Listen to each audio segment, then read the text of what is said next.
Bonjour à tous. From day one, our government has been working with the provinces and territories to keep Canadians safe and address this pandemic. And this morning, I want to begin with an update on where this work stands. Yesterday, the Premiers and I, along with Deputy Prime Minister Freeland, had our 11th First Ministers' meeting since this crisis began. We discussed the very concerning reports regarding certain long-term care homes in Ontario and Quebec. What the Canadian Armed Forces reported is deeply disturbing. That any senior would face this kind of treatment is unacceptable. And as I said to the Premiers, our government will be there to support them as we work together to ensure that our elders receive the care they deserve. In our meeting, we also talked about what we need to do together to help businesses reopen and get people back on the job while keeping our communities safe. Moving forward, it will become even more important to quickly identify and then isolate this virus. To do that effectively, we need to coordinate across the country. A number of provinces have already reached out to us for support on contact tracing, and our governments are currently working together on a data sharing platform. And yesterday, First Ministers were briefed on the work being done by the COVID-19 Immunity Task Force, which will coordinate blood test surveys across Canada. The Premiers and I also spoke about support for workers during this difficult time. Our government will continue discussions with the provinces on ensuring that as we enter the recovery phase, every worker in Canada has 10 days of paid sick leave a year, because no one should have to choose between taking a day off sick and paying their bills. Hier, les premiers ministres, la vice-première ministre Freeland et moi avons discuté des rapports très inquiétants parus cette semaine concernant certains établissements de soins de longue durée en Ontario et au Québec. En tant que pays, on doit faire mieux pour nos aînés. Comme je l'ai dit au Premier ministre, notre gouvernement sera là pour les appuyer et on va collaborer pour faire en sorte que nos aînés reçoivent les soins qu'ils méritent.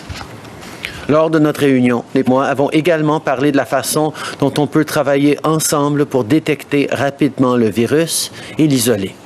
Les premiers ministres ont reçu une mise à jour concernant les travaux du groupe de travail sur l'immunité COVID-19 qui va coordonner les analyses sanguines à travers le pays. Nous avons aussi discuté de la façon dont on appuie les travailleurs durant cette période difficile. Notre gouvernement poursuit des discussions avec les provinces pour faire en sorte que lorsqu'on va commencer la reprise, chaque personne ait 10 jours de congé de maladie payés par année. Notre gouvernement travaille aussi avec les dirigeants des Premières Nations, des Inuits et de la nation métisse pour soutenir les communautés pendant la crise.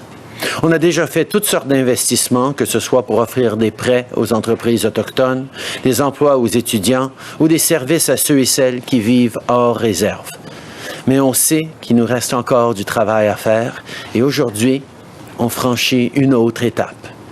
This morning, I can announce that we are investing $650 million to support Indigenous communities on health care, income support, and new shelters for women. Let me start with the first pillar, which is healthcare. Although we've made progress, there are still communities that are not properly equipped to handle a COVID-19 outbreak, and we need to address that. That's why we're investing over $285 million for public health. These funds will go toward more nurses, will help procure specialized supplies, and will support work with First Nations, Inuit, and Métis communities on continued community-driven responses. Having the right health care is essential, but it isn't the only concern facing communities right now. Because of this pandemic, a lot of people also need a hand in paying for the basics. So, as a second pillar of this investment, we are boosting the On-Reserve Income Assistance Program. This money will support people living on reserve who need help paying for things like groceries, cleaning supplies, or rent. A portion of this funding will also help First Nations communities continue to provide services like skills training and support for people as they navigate federal benefits. The work being done in communities by members of the communities is incredibly important to help people get through this very challenging time. And that brings me to the third pillar of this funding, investment in shelters. In April, we announced $10 million so that emergency shelters for Indigenous women and children could adapt to the new challenges posed by COVID-19. This is vital support in the short term. But in the long term, more still needs to be done. So today I can announce that our government is investing an additional $85 million for new shelters for Indigenous women. These shelters will be built in communities across the country, including in the north. No one should have a place to stay when they're unsafe. No one should have a place to stay. No one should have to stay in a place where they're unsafe. No one should be forced to choose between violence or homelessness. These new shelters will offer a path forward when people need it most. Ce matin, j'annonce un nouvel investissement de 650 millions de dollars pour aider les communautés autochtones à traverser cette crise. De cette somme, plus de 285 millions de dollars seront investis dans les soins de santé. C'est de l'argent qui va permettre d'augmenter le nombre d'infirmières dans les communautés des Premières Nations et d'acheter du matériel spécialisé. Les fonds seront aussi utilisés pour appuyer le travail qu'on accomplit avec les communautés des Premières Nations, des Inuits et des Métis pour trouver des solutions à long terme axées sur les communautés en matière de santé. Nous allons également bonifier le programme d'aide aux revenus dans les réserves pour aider ceux qui vivent dans les réserves avec leurs dépenses quotidiennes. Et une partie des fonds de ce programme permettra aux communautés des Premières Nations de continuer d'offrir plusieurs services importants. Finalement, on a investi 85 millions de dollars dans des nouvelles maisons d'hébergement pour les femmes autochtones. Ces nouveaux refuges, qui seront situés dans les communautés, vont offrir aux femmes un endroit sûr et des ressources lorsqu'elles en auront le plus besoin. I want to end today with an update on another measure we've taken to keep Canadians safe. Earlier this morning, Minister Garneau announced that large cruise ships will not be allowed in Canadian waters until at least October 31st. This decision extends the one we made in March, which was taken to protect our coastal communities. COVID-19 is still a very serious threat, but with the right plan and with the right investments, we will weather this storm together. Merci. Thank you, Prime Minister. We'll now go to the phone for questions. One question, one follow-up. Operator. Thank you. Merci. First question, Kate Balangaro, Bloomberg. Line open. Hi, Prime Minister. I have a question about the Finance Ministry has updated the cost estimates for CERB and the wage subsidy that shows companies aren't using CEWS as much as you'd hope. And it seems that they're happy that the government is footing the bill for these programs. Is this smaller take-up of the wage subsidy a concern for you and the attitude you're seeing from businesses? I think it demonstrates how hard this pandemic hit our economy and how many people actually found themselves without a paycheck, which is why we were glad we have the CERB to be able to support millions of Canadians who need help paying for groceries, paying their rent. But as we move forward and as businesses start to reopen and need to get people back to work, the Canada Emergency Wage Subsidy will become more and more important, which is why we extended it throughout the summer and will continue to encourage employers to rehire employees to be able to get our economy going once again. Okay. Nous avons reconnu que cette situation était extrêmement grave et donc l'assistance directe avec la PCU aux Canadiens a aidé des millions de Canadiens qui ont perdu leur chèque de paye. Mais au fur et à mesure qu'on va rouvrir l'économie, recommencer nos business et notre activité économique, nous avons besoin que les entreprises réembauchent les travailleurs, embauchent de nouveaux travailleurs et la subvention au salaire va aider. La subvention aux travailleurs va aider les entreprises à pouvoir faire le travail nécessaire pour relancer notre économie. And a follow-up, Kate? So while China has remained quite vocal and firm in pursuing its more aggressive foreign policy, including towards Canada with the Meng case that we saw continuing on Wednesday, and Canada has been rather avoidant in using strong words against China. I'm wondering how much more aggression from Beijing will it take for you to stand up to Xi Jinping, and are you afraid of him?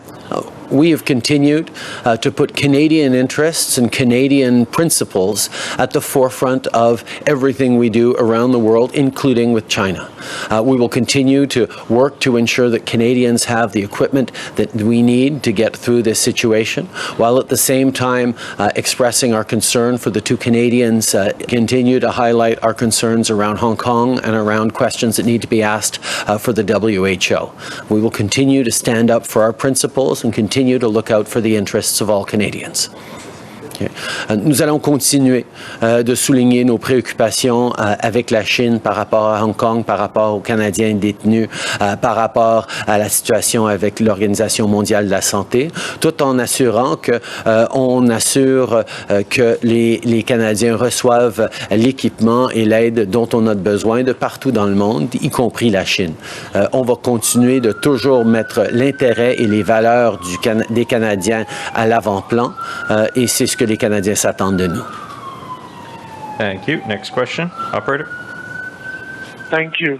Merci. Prochaine question, Michel Lamarche, TVA. À vous. Monsieur Trudeau, ce matin, on écoutait Monsieur Garneau qui sous-entend que la survie de l'industrie aérienne, ça fait en sorte qu'il faut écarter le remboursement des billets d'avion qui ont été annulés. Pouvez-vous, ce matin, être plus clair avec les consommateurs et les voyageurs qui avaient de ces billets et qui veulent un remboursement? Moi, ma préoccupation première, c'est évidemment pour les Canadiens, pour les gens qui ont besoin d'aide à travers cette crise, qui ont besoin d'appui, qui ont besoin d'argent dans leur poche. C'est pour ça qu'on a mis de l'argent dans les poches des Canadiens, dans les comptes de banque des Canadiens depuis les tout débuts. Nous travaillons avec les compagnies aériennes, nous travaillons avec les Canadiens pour assurer qu'on trouve une piste pour assurer que les Canadiens soient aidés, tout en s'assurant que, évidemment, on ait une industrie aérienne après cette crise. C'est une crise extrêmement difficile à bien des égards, mais on entend très clairement les préoccupations des Canadiens à cet égard-là. Okay. Our focus throughout this issue, this pandemic, has been on Canadians, on getting them the support they need, which is why we put out millions, billions of dollars in support for Canadians to help them get through this. I hear clearly the concerns that Canadians have around their air tickets. We will continue to work with the industry and with concerned groups of Canadians to ensure that we find a fair way through this. But I know Canadians at the same time want to make sure we continue to have an airline industry after this very difficult pandemic. Getting that balance right and listening to Canadians is what we will do. Bien suivi, Michel? Oui, je reviens à la charge. Est-ce que la survie de l'industrie est menacée par le remboursement des billets? Je veux vous entendre sur les CHSLD. Après votre rencontre avec les PM des provinces, est-ce que vous constatez que ça prend des directives nationales pour les CHSLD?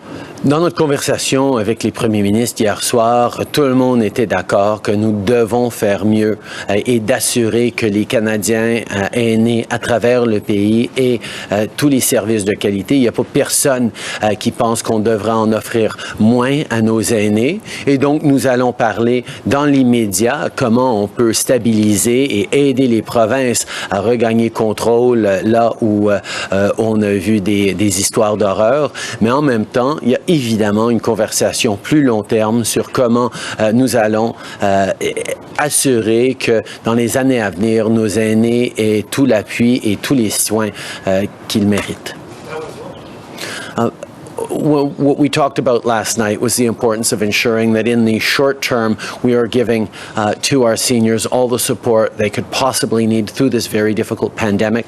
But we all very much agree that as we move forward, we need to make sure that all of our seniors everywhere across the country get the top quality service and care they deserve. And the federal government will happily be a part of those discussions as provinces lean in on this issue. Merci. Prochaine question. Operator. Thank you. Merci. Prochaine question, Mélanie Marquis, La Presse. À vous. Oui, bonjour, M. Trudeau. Je veux revenir sur la question de ma collègue Michel parce que, en tout respect, vous n'y avez pas répondu du tout concernant les remboursements des billets de voyageurs pour les vols qui ont été annulés. Vous dites ma préoccupation première, c'est les Canadiens, leur remettre d'argent dans leur poche. Est-ce qu'on doit en comprendre que pour vous, les billets d'avion que les Canadiens ont achetés, c'est des produits de luxe, des achats de luxe qui ne méritent pas de leur être rendus? Non, au contraire, je comprends qu'il y a des Canadiens qui ont épargné longtemps pour acheter des billets d'avion qui leur sont très chers. Et nous allons travailler avec l'industrie. Nous sommes en train de regarder ce que d'autres compagnies aériennes font à travers le monde et nous allons avoir plus à dire dans les semaines à venir. OK. Sur un autre sujet, M. Trudeau, votre ministre de la Défense, M. Sadian, a été assez clair sur le fait que le niveau actuel des militaires qui sont dans les centres de soins pour aînés n'était pas soutenable pour un autre 4 mois, pour 4 mois additionnels. Pouvez-vous expliquer aux Québécois, puis aussi peut-être au premier ministre Legault, pourquoi Ottawa a l'intention de diminuer le nombre de ces troupes-là en CHSLD? La situation que vivent nos aînés est extrêmement préoccupante et comme j'ai dit depuis le début, le gouvernement fédéral va être là pour aider Québec et les autres provinces regagner le contrôle de cette situation et donner aux aînés les soins qu'ils méritent si profondément. Comme j'ai toujours souligné, d'avoir des soldats dans les CHSLD, c'est nécessairement une solution à court terme. Et nous allons continuer d'être là et de travailler avec Québec et les autres provinces pour nous assurer qu'on a des solutions qui vont pouvoir être plus moyen terme et même plus long terme. C'est une situation sur laquelle on se penche avec le premier ministre du Québec et on va continuer de le faire. Okay. We will, as a federal government, ensure that we are there to support the provinces as they work to regain control over senior care in their jurisdictions. The situation going on in Quebec and Ontario is extremely worrisome, and we will be there to help. This is something that all Canadians want to see, and quite frankly, the women and men of our armed forces are there to protect Canadian lives and are happy to be doing it, even at risk to themselves. That's what they do, and we should all be incredibly proud of them. At the same time, I have stressed from the beginning that soldiers in our nursing homes is not a long-term solution. It's a short-term fix. And we will continue to work with Quebec and with other provinces to ensure that they are able to regain control over senior care in their provinces. We will continue to be there with them to find solutions for the medium and longer term. Thank you. Next question, operator. Thank you. Merci. Prochaine question, Hélène Buzetti, Le Devoir. À vous. Oui, bonjour Monsieur Trudeau. Écoutez, je voulais juste vous entendre parce que plus tôt cette semaine, Jason Kenney a dit qu'il était impensable de prolonger le confinement ou éventuellement de le recommencer parce que ça heurtait trop la population en général, alors que ce sont seulement les personnes très âgées qui meurent de la COVID. Il a invité les autorités de la santé publique à l'avenir à adopter des mesures de protection plus discrètes, je le cite. Qu'est-ce que vous pensez de ça? D'abord, nous, au fédéral, on prend nos directives et nos conseils des experts en santé publique qui continuent à stresser à quel point c'est important de protéger tous les Canadiens contre cette maladie. Effectivement, les aînés sont plus vulnérables et en plus grand danger de mort à cause de la COVID-19, mais on a vu des décès dans toute la population et nous nous devons de faire notre part pour protéger les plus vulnérables et tous les Canadiens. Nous allons continuer de chercher à rouvrir, à recommencer l'économie de façon responsable et graduelle en gardant les principes scientifiques et la protection des Canadiens comme notre plus grande préoccupation. On ne peut pas avoir d'économie canadienne sans les Canadiens. Et pour avoir les Canadiens, il faut qu'ils soient en santé. Oui, en fait, sur un autre sujet, vous avez parlé de votre appel hier au premier ministre, notamment pour parler du congé de maladie de 10 jours. Je serais curieuse de savoir quelle a été la réceptivité des premiers ministres provinciaux. Là-dessus, on avait senti une certaine tiédeur. Et dans la même foulée, là, la semaine dernière, il y a une semaine, vous aviez offert en fait des téléphonistes pour aider à faire du traçage là, jusqu'à 23 000 appels par jour. Je me demandais si les premiers ministres provinciaux s'étaient prévalus de votre offre. Oui, il y a plusieurs provinces qui se sont prévalues de notre offre pour de l'aide avec la recherche de contacts et on continue de travailler avec toutes les provinces pour augmenter leur capacité parce qu'on sait que le dépistage et la recherche de contacts vont être essentiels s'il y a une deuxième vague ou même s'il y a une résurgence locale, une variété de perspectives chez les premiers actifs. Là, ils doivent avoir leur chèque de paye pour pouvoir appuyer leur famille. C'est pas une bonne situation ni pour eux, ni pour leur lieu de travail, ni pour la société canadienne. Donc, nous devons éviter que les gens soient face à une question de travail ou de santé. Prime Minister Julie Van Dusen, CBC. You mentioned, obviously, that soldiers they blew the whistle on the horrors that are going on in seniors' homes that a lot of families already know about, but they're not the long-term solution. Now, your letter here that you put out today after meeting with the premiers, you talk about agreeing to take action. I haven't heard any action. I mean, you can't go back on the soldiers because you say they're not the long-term solution. So can you be very specific? What is your action? Because people actually, when you say we're there to help, they actually want to know the details. Is it more money with strings attached? Is it national standards? I mean, what do those words mean? We recognize fully that long-term care and senior care is a provincial area of jurisdiction. But all Canadians are united in wanting to see better support for our seniors right now and in the years to come. So we have said at the federal level that we will be there to support the provinces, both in the immediate, whether it's more rent money or more resources or whatever it is that the provinces need to get control once again over their long-term care facilities. There are a number of provinces across the country where, although there have been challenges, there are not nearly the scale of problems that we've seen in other places. So we recognize there is a great variance across the country, but as a federal government, our job is to look out for all Canadians and make sure that everywhere across the country, people are supported, and we will be there, depending on what the provinces need, what their situation is, to make sure that all seniors are protected. Okay. Nous reconnaissons que les CHSLD et le soin des aînés est une juridiction provinciale. Mais parce que c'est un enjeu qui préoccupe tous les Canadiens et que nous devons d'assurer que tous les Canadiens soient protégés à travers le pays, nous allons être là pour appuyer les provinces dans les besoins qu'ils ont. Pour le moyen terme, pour le long terme, pour le court terme, on est là avec les forces armées et on a des discussions présentement sur le besoin d'argent ou le besoin d'autres ressources pour pouvoir reprendre le contrôle de ce système que certaines provinces n'ont pas actuellement.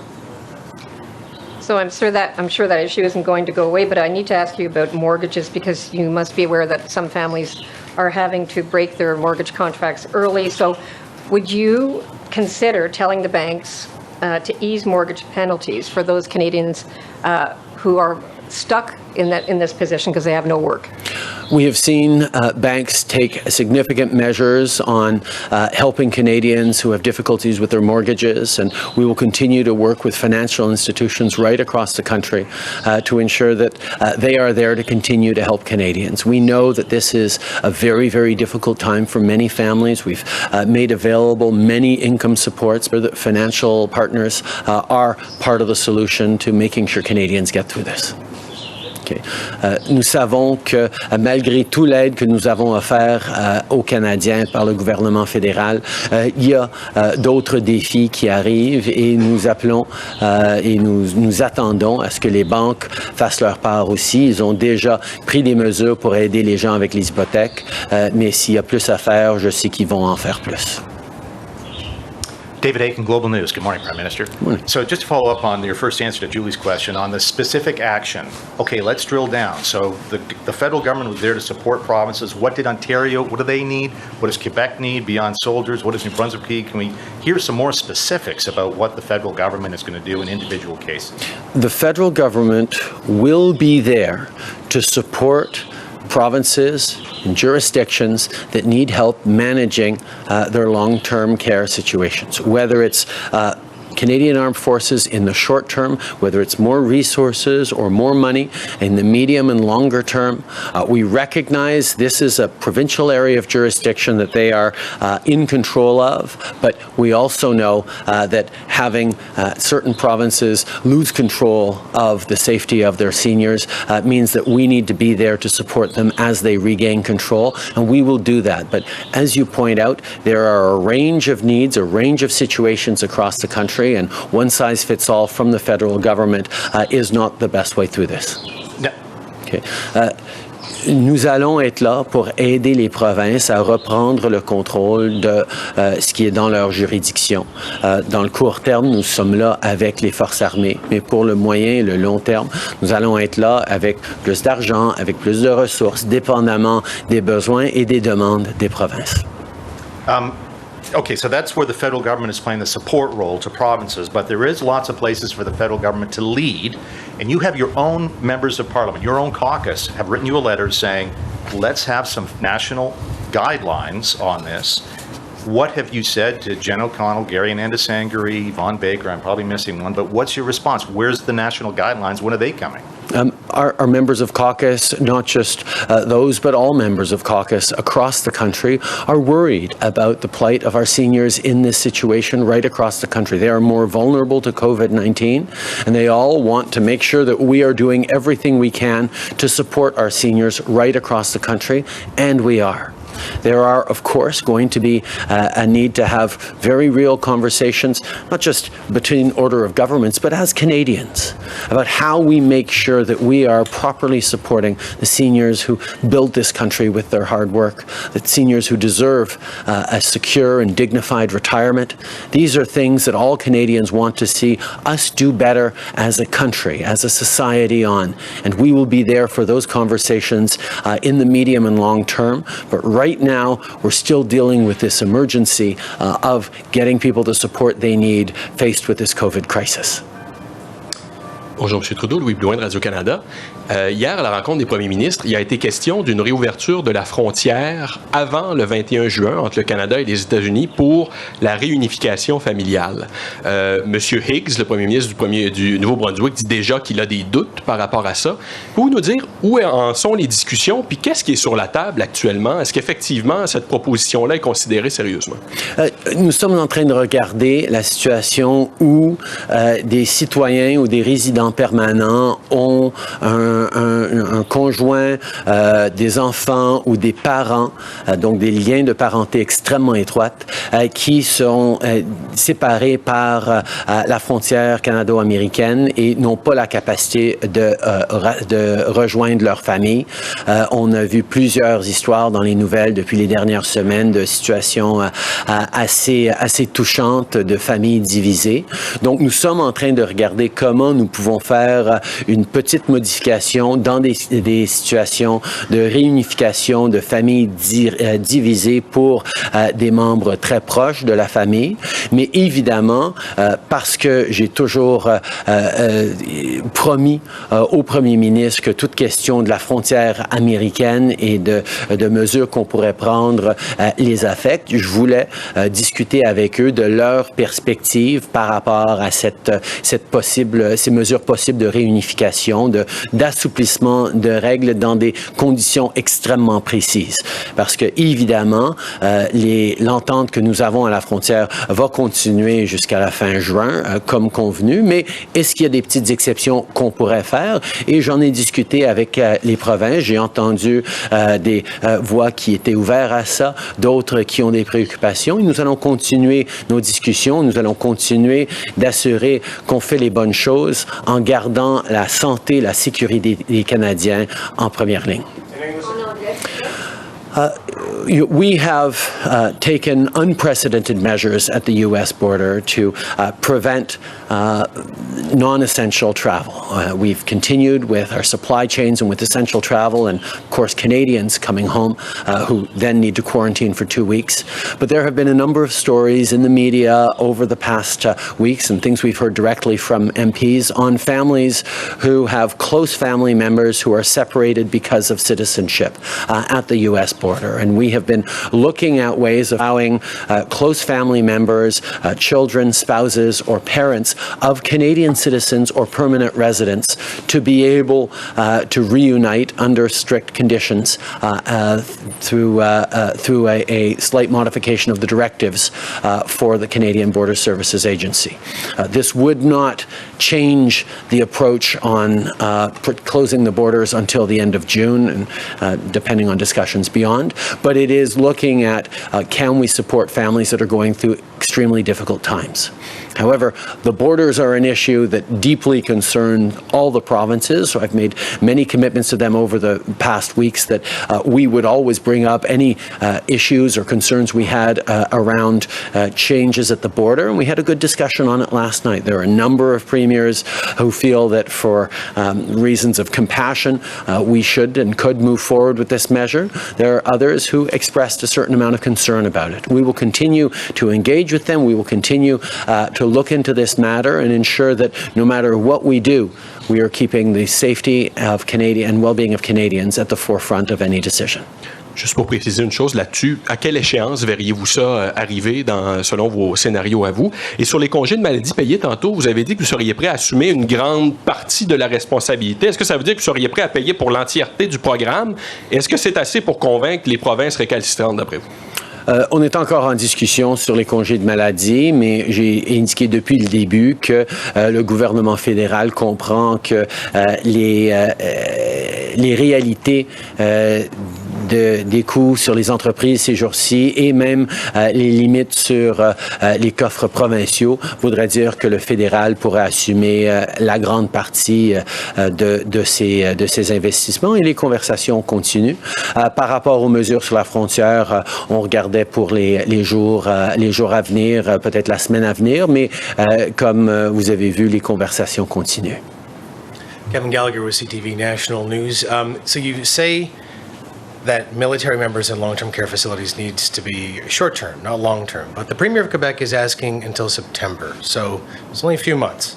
Why can't the Canadian government commit to having the military assist long-term care homes in Quebec at least until that time? Is there something else those soldiers have to be stationed to or sent to? Is there a reason that commitment to September can't be made? These are operational discussions that are ongoing between Quebec, the Government of Quebec and the Government of Canada and the Canadian Armed Forces. We will continue to have those discussions, and as I said, we will continue to do everything we can to be there to support Quebec as it works to regain control over its long-term care institutions.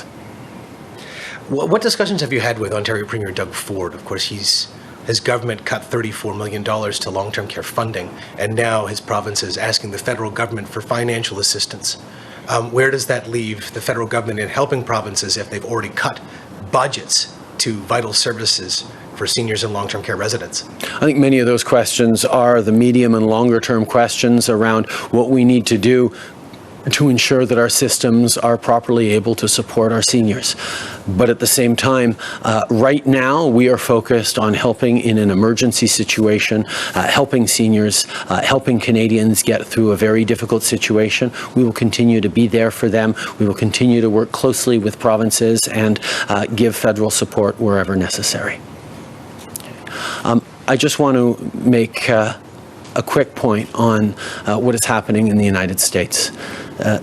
Many Canadians of diverse backgrounds are watching, like all Canadians are, the news out of the United States with shock and with horror. Anti-Black racism is real. It's in the United States, but it's also in Canada. And we know people are facing systemic discrimination, unconscious bias, and anti-Black racism every single day. We need, as a society, to stand together stand up against discrimination, be there for each other in respect, but also understand that we have work to do as well in Canada, in our systems that we need to work forward on. And I call on all Canadians, whether it's anti-Black racism or anti-Asian racism or racism and discrimination of any type, to stand together in solidarity, to be there for each other, and know just how deeply people are being affected by what we see on the news these past few days. Je vais prendre un moment pour ceux qui regardent avec stupéfaction et horreur ce qui se passe aux États-Unis, pour rappeler que même si on voit tout ça se passer aux États-Unis, au Canada, on n'est pas sans vivre du racisme, de la discrimination, et nous devons de faire mieux, que ce soit du racisme anti-noir, que ce soit du racisme anti-asiatique, que ce soit de la discrimination systémique. Nous avons du travail à faire ici et nous devons aujourd'hui et tous les jours d'être là les uns pour les autres, dans tout le respect, dans toute la compassion, parce que de comprendre les réalités, les défis que vivent différentes personnes dans des moments difficiles, nous allons mieux s'en sortir en tant que pays. Je sais que les Canadiens sont là les uns pour les autres. On le voit à tous les jours pendant cette pandémie. Et nous allons continuer de l'être. Thank you. Thank you very much. Julie, I just wanted to wish you all the very best in your next chapters. Oh, thank you so much. Thank you.